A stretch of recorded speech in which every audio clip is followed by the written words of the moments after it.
Now I want to talk about the sign. That means positive or negative or zero even. So the sign of a trigonometric function value. The sign can be positive, can be negative, can be zero, right? That means if the location of the angle is so special. Yeah, it depends on the location of the angle. If we assume we place the angle in a standard position, then the sign of a trigonometric function is completely determined by the terminal side of an angle. So let's consider some first of all, let's look at two cases. The angle is in a certain quadrant. Quadrant means can be in one of the four quadrants, right? Quadrant 1, 2, or 3, in the quadrant 4, for example. Yeah. So that is the one possibility. It can be in one of the four quadrants. Another possibility is that the angle is a quadrantal angle. That is, its terminal side, suppose it's in the standard position, terminal side can fall on the y-axis. So that will be a quadrantal angle. Or the terminal side is on the x-axis, for example, a 180-degree angle, right? So that is also a quadrantal angle. So let's assume our angle is in one of four quadrants. So let's not consider a quadrantal case. So in that case,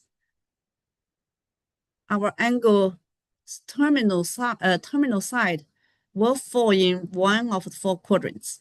So let's say I have an angle that is in the first quadrant. Then this angle in standard position and its terminal side fall in the first quadrant. Okay, let's show that situation. So if this is an angle,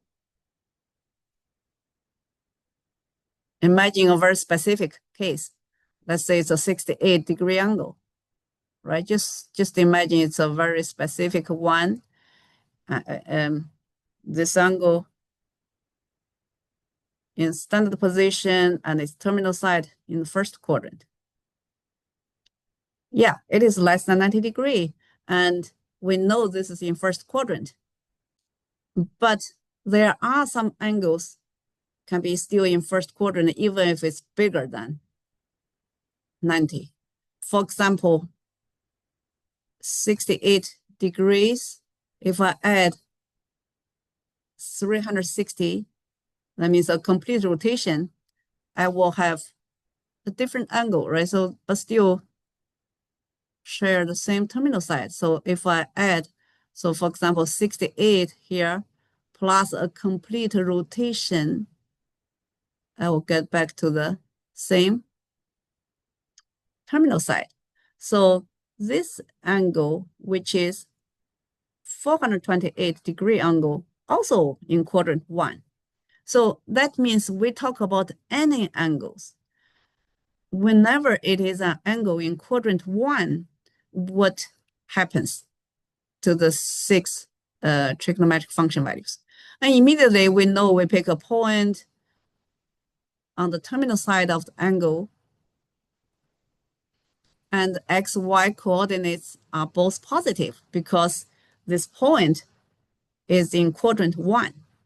So x is positive, y is positive, and r, which is that length, right? The length from P to origin So R is positive, always. R is always positive. So because we have X, Y, R, they are all positive, then the ratio will all be positive. That means Y over R, the sine value is positive. X over R, positive. Y over X, the tangent value is positive. And cotangent is X over Y, also positive. Secant, which is R over X, positive. Cosecant, R over Y. So they're all positive because whenever the angle is in quadrant 1, then we know the X, Y, and R are positive. So all the ratios will be positive. So immediately we know all the 6 trigonometric function values will be positive. So let's consider another possibility. Let's say if I have an angle, for example, let's think of an angle that is in the second quadrant. So we can first, this is an angle in standard position. This is the initial side. And then the terminal side. Suppose I have here. So yeah, so when I draw this, it could be a positive angle, right? And for example, it could be a negative angle, suppose from the initial side to the terminal side. Yeah, but as long as the terminal side is in the second quadrant, then this angle is in the second quadrant. So if you have such an angle whose terminal side is in second quadrant, then we pick a point. Let's say I pick any point from the terminal side, the point P with XY coordinates, and immediately we know X will be negative because we can see that right from here. That's the X. X is negative. The Y is positive.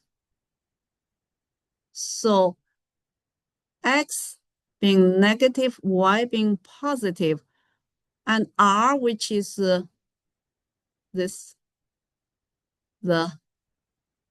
always positive. R is always positive.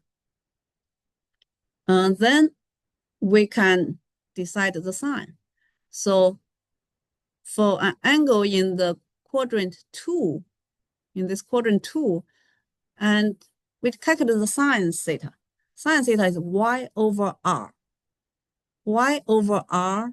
So if Y is positive, R is positive, Y over R positive. So that is, sine is always positive.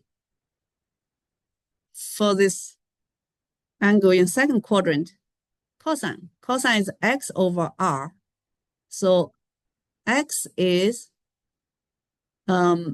negative, R is positive. The ratio is negative. Yeah, because they have different signs. So cosine is negative. And tangent. Tangent is Y over X. So positive over negative. So the ratio is negative because they have different signs, right? Then the division will result in a negative. So cosine X over Y also negative. Secant R over X. R over X. So they have different signs, so negative. Cosecant is R over Y. When R, Y are both positive, then that's positive. So using this technique, we can immediately see the signs of the 6 trigonometric functions for the angle in quadrant 2. So then I believe you can apply the same method for the angle in third quadrant. So if this is the initial side and this is a terminal side which falls in the third quadrant, then, okay, so let's make a solid case. So here is the initial side and somewhere here, terminal side. You can even think of a specific case. Suppose this is like 180 plus, for example, 60 and 240. Let's consider this angle 240 degrees. So this is an angle in the third quadrant.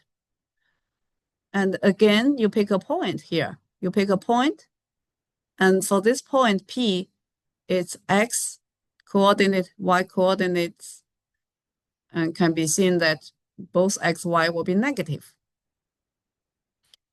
Right? So X, Y will be negative because the point is in the third quadrant.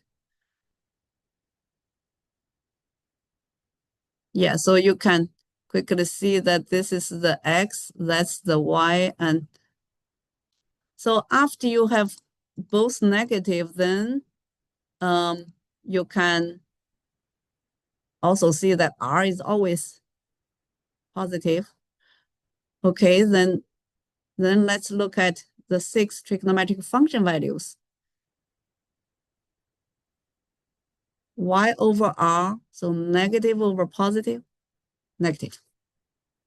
X over R, X is negative over R, the positive, so negative. Y over X, or tangent, right? YX, they have negative signs, so then the quotient will be positive. Cotangent is X over Y, and both X, Y are negative, so the quotient will be positive. Second, R over X. R, the positive, over X, the negative. So the ratio is negative. So this is R over Y. R, the positive quantity, over Y, the negative quantity. So you see, the ratio will be negative. So whenever they have different signs, the ratio will be negative. So that's immediately the signs of the 6 trigonometric functions at the theta, which is in the third quadrant. It is true always for any angle in the third quadrant, we can tell the signs. So in the fourth quadrant, you will be able to conclude in that case, because in the fourth quadrant, as you can see, a point in the fourth quadrant, X is positive, Y is negative. So you can just consider that case. So if you have initial side, terminal side, which is in the fourth quadrant, right? So then pick a point, and this point has XY coordinate, and then certainly X will be positive. Y is negative, because from this point, you can even visualize this is the Y, right? It's negative. And this is X, which is positive. R is always positive. So we just, based on the signs of X, Y, R, then you can